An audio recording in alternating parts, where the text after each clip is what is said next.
L'année 2020 commence tout juste en France, en apparence comme toutes les autres.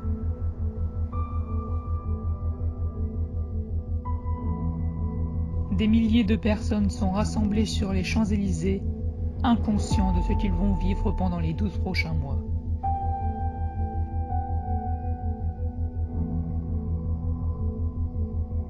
Des images de fête, de joie et de rassemblement qui nous semblent presque d'un autre monde.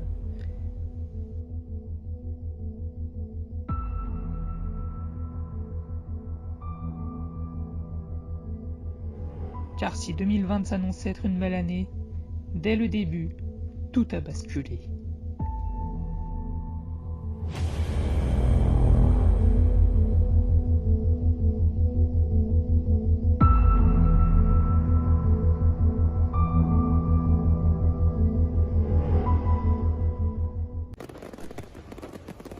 Voici les premières secondes de 2020.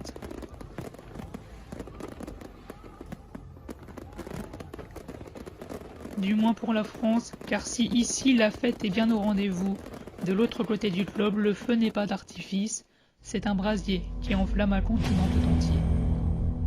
Très vite dès le début de l'année, c'est en Australie que l'attention est concentrée. Un continent en proie aux flammes, et ce non pas pendant des heures ni des jours, mais bien pendant plusieurs semaines. Des dégâts plus que considérables, et un bilan effroyable qu'il concerne l'humain ou les animaux, car eux aussi se retrouvent parfois piégés par les flammes. On estime à plusieurs millions le nombre d'animaux qui ont perdu la vie dans ces incendies. Alors, ceux qui résistent se font aider par ceux qui n'ont pas encore fui l'enfer et qui n'hésitent pas à aller vers le feu pour porter secours, aidés par les soldats du feu. Mais très vite, l'attention de tous se dirigera vers un autre continent, l'Asie, où le 3 janvier est évoquée pour la première fois en France une mystérieuse épidémie en provenance de Chine.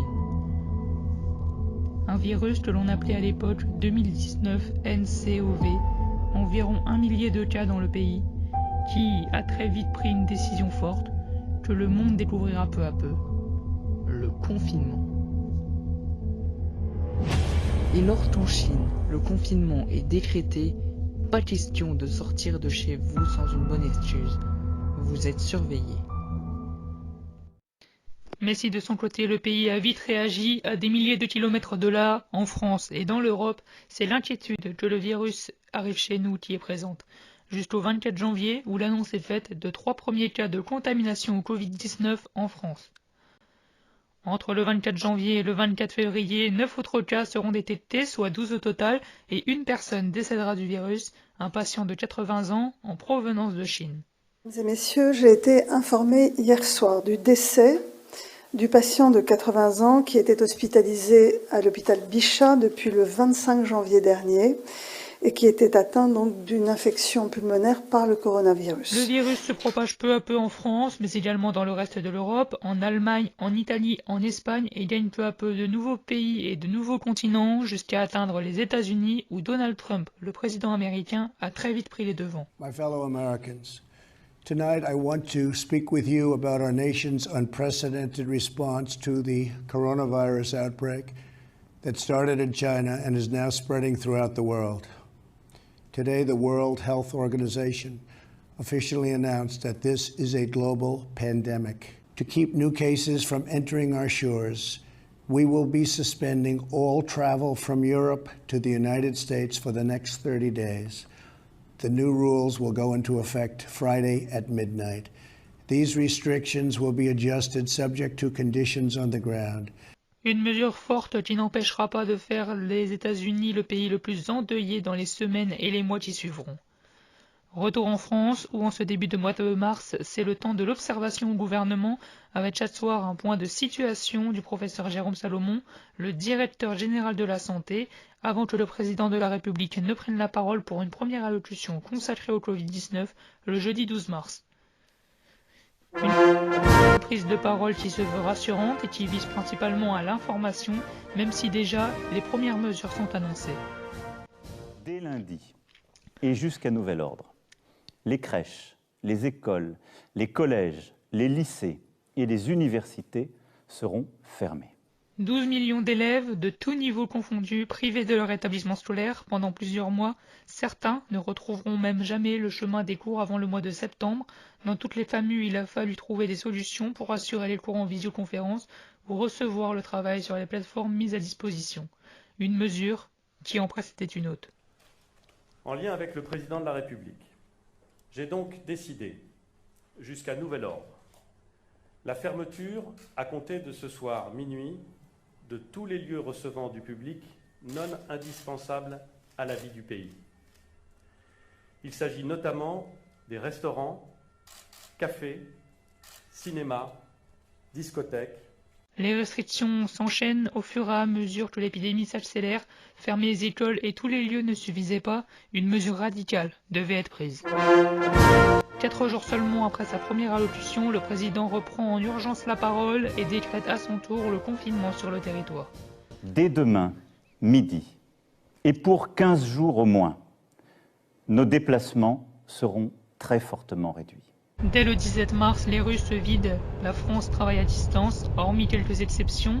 Plus personne dans les parcs, dans les rues, les magasins, les restaurants, les monuments et les grandes places. C'est à peine si l'on sort en bas de chez soi. Dans les semaines qui suivent, d'autres pays se reconfinent. Encore et encore. Au total, plus de 4 milliards de personnes resteront chez eux. La planète se confine. Des images qui, à jamais, seront gravées dans l'histoire du monde. Une période difficile pour certains et qui, en France, ne durera pas 15 jours comme prévu, mais 55. C'est pourquoi, avec l'accord du président de la République, j'annonce aujourd'hui le renouvellement de la période de confinement pour 2 semaines supplémentaires à compter de mardi prochain, soit jusqu'au mercredi 15 avril. Dans le Grand Est, comme en Île-de-France, les services hospitaliers sont saturés. Partout, en Hexagone comme dans les Outre-mer, le système est sous tension et l'épidémie n'est pas encore maîtrisée. C'est pour cela que le confinement le plus strict doit encore se poursuivre jusqu'au lundi 11 mai. Après 55 jours, le 11 mai, c'est l'événement, une date historique pour toujours dans nos mémoires, une date qui signe le début du déconfinement avec beaucoup de progressivité pour le moment, même si nos libertés du quotidien sont déjà de retour. À nouveau, il est possible de faire ses courses, d'aller marcher au-delà d'1 kilomètre, d'aller chez le coiffeur, rendre visite à ses proches, même si, pour tout ça, les gestes barrières restent indispensables. Chaque pays se déconfine peu à peu, mais quand le monde se libère, vient un nouveau temps.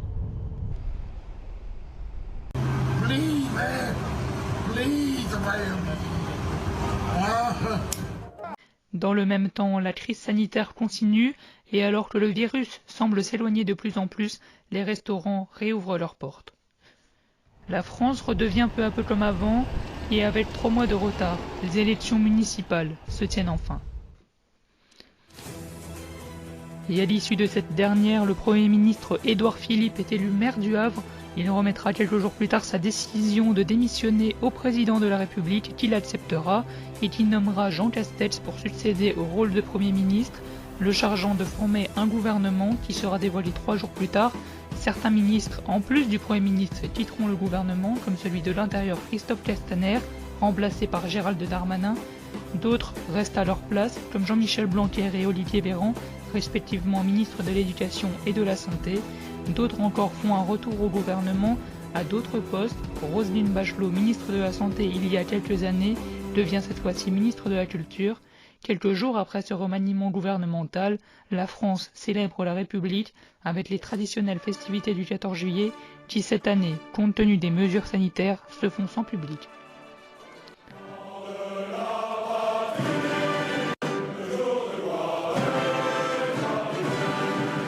Pas de public non plus pour voir la Tour Eiffel embrasée, un feu d'artifice exceptionnel retransmis pour l'occasion à la télévision.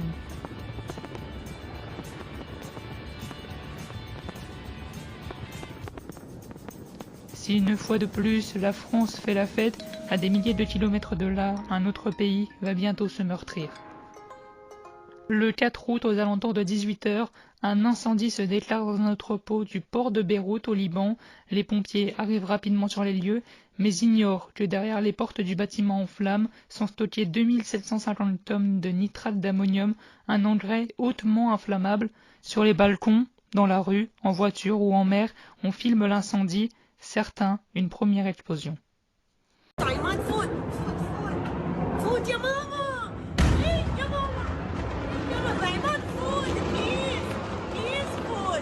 Une détonation, des dégâts mineurs, une fumée scintillante, mais qui inquiète.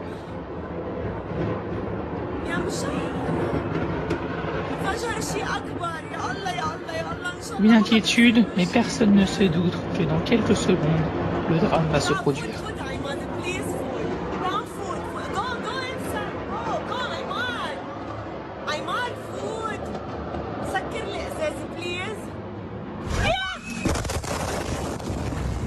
Le bilan de cette catastrophe est effroyable, plus de 200 personnes perdent la vie et au moins 6300 sont blessés, un drame qui pour beaucoup aurait pu être évité. La France se veut solidaire face au Liban, le président de la République se rend 2 jours plus tard au Liban constater les dégâts et aider un pays meurtri. Mais ce jeudi 6 août, pendant que le président s'exprime face aux Libanais, la France est en danger, une prise d'otage est en cours au Havre, 6 personnes sont retenues pendant environ 6 heures, le dénouement est positif. Aucune victime, le preneur d'otages s'est lui-même rendu. En ce mois d'août, c'est aussi les vacances pour beaucoup, la fête, les rassemblements sans gestes barrières, même s'il y en a bien un qui ne prend pas de vacances, c'est le virus. Une épidémie qui semble à nouveau venir en France, des centaines, des milliers de cas chaque jour, le gouvernement réagit et dans les zones les plus touchées, un premier tour de vis a lieu. Paris, Aix-Marseille et bientôt dans d'autres villes, peu à peu, la France est à nouveau au ralenti, mais en cette fin septembre, l'actualité s'accélère, le monde se déchaîne. Et d'abord avec ces images, le 25 septembre, d'une attaque en plein Paris devant les anciens locaux de Charlie Hebdo, l'auteur des faits est rapidement interpellé, 2 personnes sont blessées dans cette attaque. 2 jours plus tard, une disparition inquiétante devenue un drame, celle d'une jeune fille, Victorine, qui n'a plus donné de nouvelles durant plusieurs heures. Les recherches seront très vite lancées et se termineront 2 jours plus tard. Victorine est retrouvée morte au bord d'un ruisseau. Elle serait morte avec l'intervention d'un tiers selon les premiers éléments de l'enquête. Moins d'une semaine plus tard, une autre catastrophe, cette fois-ci naturelle, mais tout autant dramatique. La tempête Alex déferle sur la France, d'abord côté Bretagne et Normandie, avant d'atteindre l'autre bout du pays, dans les Alpes-Maritimes. Une dizaine de personnes sont portées disparues, des ponts s'effondrent, des routes s'écroulent, des villes sont détruites, les habitants, à leur tour, sont meurtris. Ce même jour aux États-Unis, à 1 mois tout juste de l'élection américaine, le président en fonction Donald Trump contracte le Covid-19. Il sera hospitalisé dans la soirée avant de ressortir quelques jours plus tard. 2 semaines plus tard, le 16 octobre, le terrorisme frappe une nouvelle fois en France. Un homme est retrouvé décapité près du collège du Bois d'Aulne à Conflans-Sainte-Honorine. Il s'agit d'un professeur qui, dans le cadre d'un de ses cours d'enseignement moral et civique sur la liberté d'expression, avait montré des caricatures du prophète Mahomet. Un attentat, un meurtre, un assassinat. Les mots se confondent pour qualifier cet acte, une nation endeuillée et un homme qui restera à jamais dans l'histoire de l'éducation, de la liberté et de la République. Un de nos concitoyens a été assassiné aujourd'hui parce qu'il enseignait, parce qu'il apprenait à des élèves la liberté d'expression, la liberté de croire et de ne pas croire. Des attentats qui n'en finissent plus, 13 jours après le dernier et 8 jours après l'hommage national de la France au professeur tué, une nouvelle fois, le pays est attaqué. Ce jeudi 29 octobre, 3 personnes sont tuées dans la cathédrale Notre-Dame de l'Assomption à Nice, une ville déjà meurtrie 4 ans plus tôt. Après le journalisme, la liberté d'expression, c'est cette fois-ci la religion qui est visée. L'urgence attentat rejoint donc l'urgence sanitaire, alors que seulement 12 heures plus tôt, le président annonce en France le reconfinement, les lieux non indispensables de nouveau fermés, les lieux de culte également, les bars et restaurants privés aussi de leur clientèle. Cependant, certains lieux restent ouverts comme les écoles jusqu'au lycée et les commerces tels des magasins de bricolage pourtant fermés en mars. Un mois d'octobre qui s'est voulu riche en actualité, même dramatique, novembre ne semble pas s'annoncer meilleur. Le 2 novembre, cette fois-ci en Autriche, l'horreur se produit au cœur de Vienne. 4 personnes perdent la vie, plus d'une quinzaine sont blessées. Un attentat qui vise 6 lieux et qui, en France, rappelle le 13 novembre 2015. Après tant de drames, c'est aux États-Unis que cette fois-ci a lieu le temps du changement.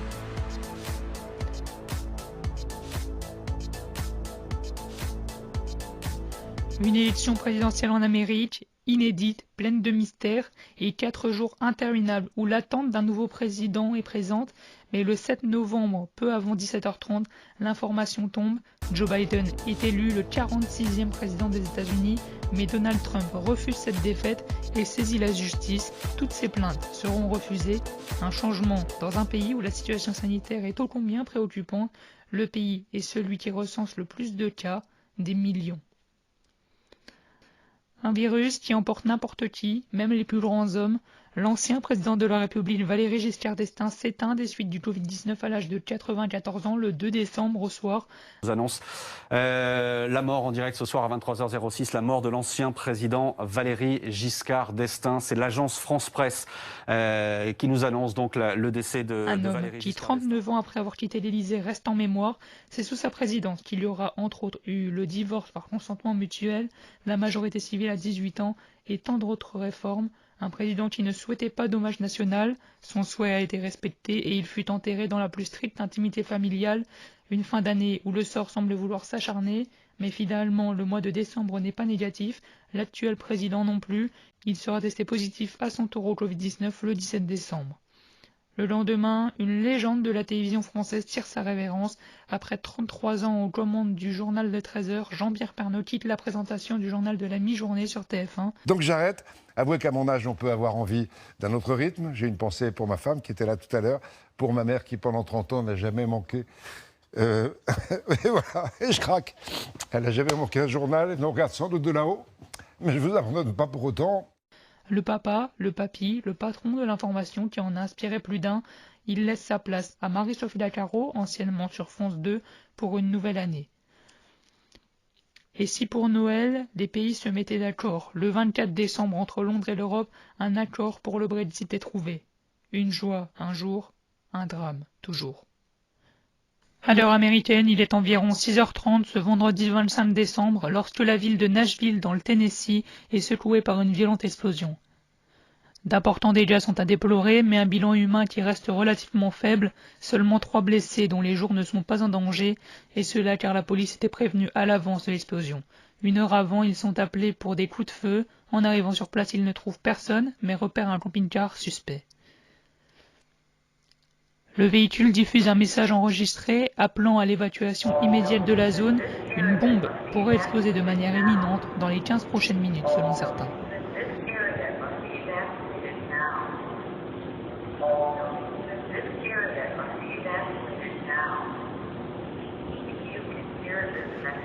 La police a tout juste le temps d'évacuer la zone et quelques minutes plus tard,